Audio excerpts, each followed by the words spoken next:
And welcome one and all. This is your feature interview. I'm Cole Conley stepping in for Mark Robertson. And next to me here is Leroy Strickland, the president of Psi Phi Psi Fraternity. Leroy, it's good to have you on the set today. Thank you for having me.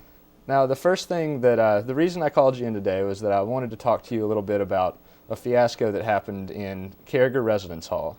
I haven't heard a whole lot about it, so I'd like you to fill me in. What exactly happened? Well, I think about a week ago, I received a text message from an RA in Carragher Hall, and it was a picture message, and it said, whites only, blacks only.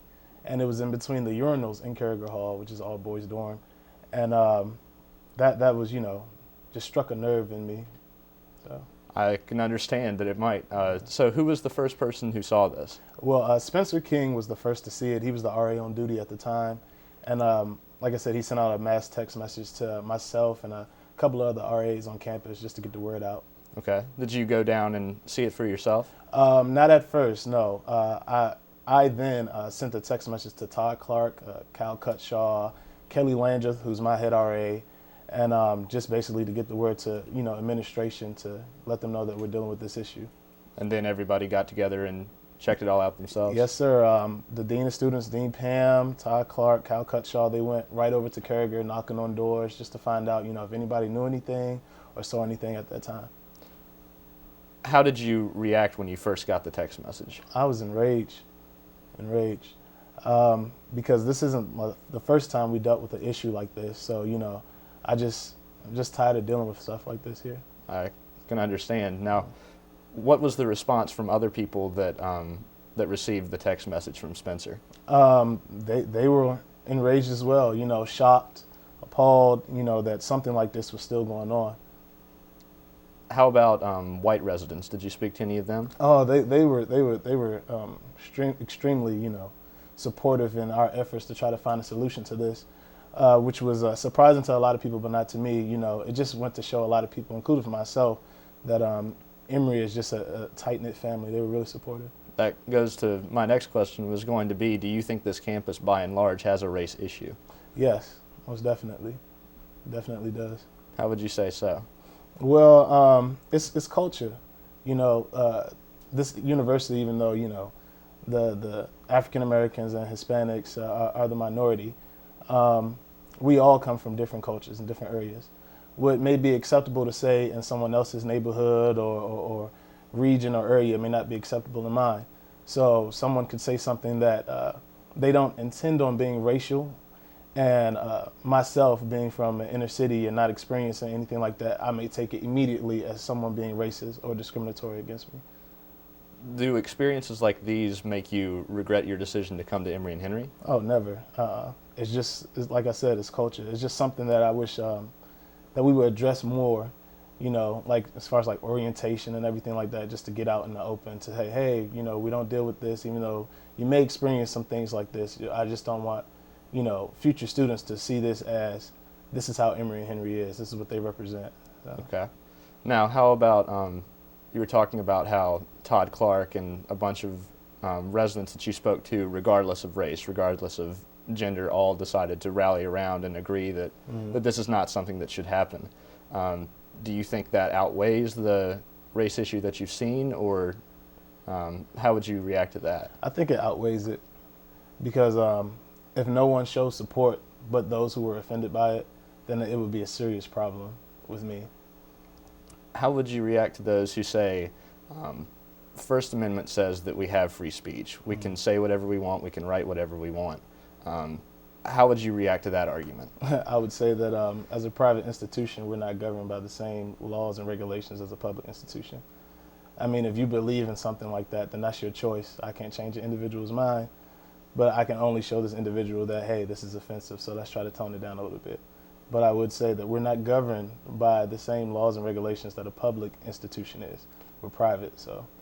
And you would say that, so you would support a rule from the administration that would say that this type of behavior is absolutely unacceptable and punishable? Most definitely. Yeah. Okay. Why do you think so? Well, to me, it just shows me that the school cares, that you appreciate your minorities just the way you appreciate your majority. So that we have a voice in what's being done on campus.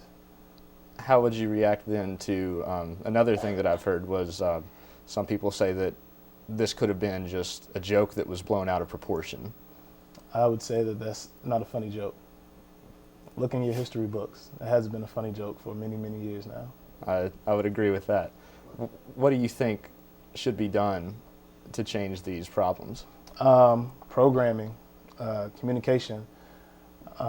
Like I said earlier, something in the orientation when students first get in here, like an orientation segment on racial diversity, not just racial diversity, but sexuality and religious diversity as well too, because we have a lot of people here who feel like they're in a box because they have no representation in administration.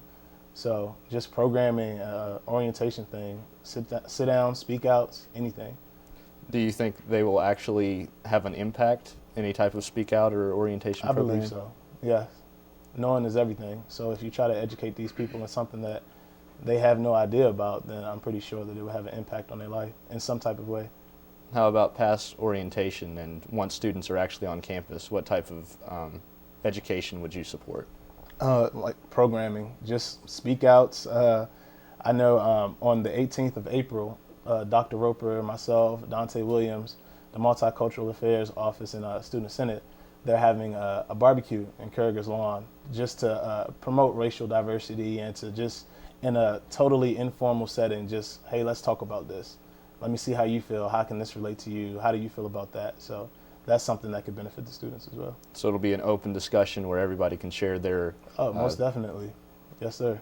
So you think the sharing of the views and everything, everybody can come to a consensus of what's right and what's wrong? Yeah, it'll help people understand on both sides of the ball. How about, I've heard later on this week we're having a march.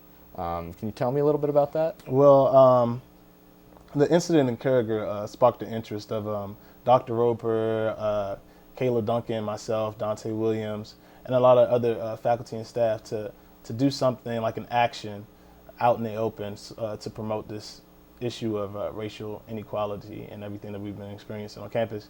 And the march will be held April 11th, which is Thursday at 12:30, and we will start at Carragher Hall and march all the way up to Miller, then turn around and end the march at the football field.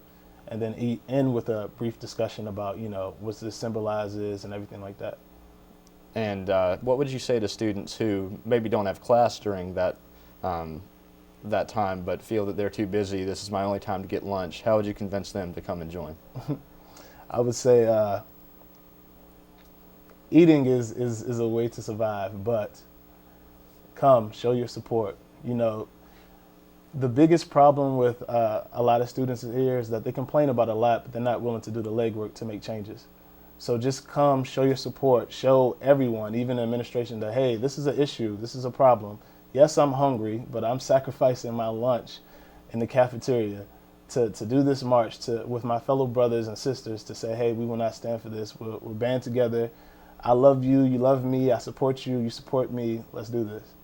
Sounds like a great idea, Leroy. We thank you for being on the set today. I appreciate you coming on. Thank you. And now, we present a couple of quick messages and PSAs that will change your life from different areas of the world.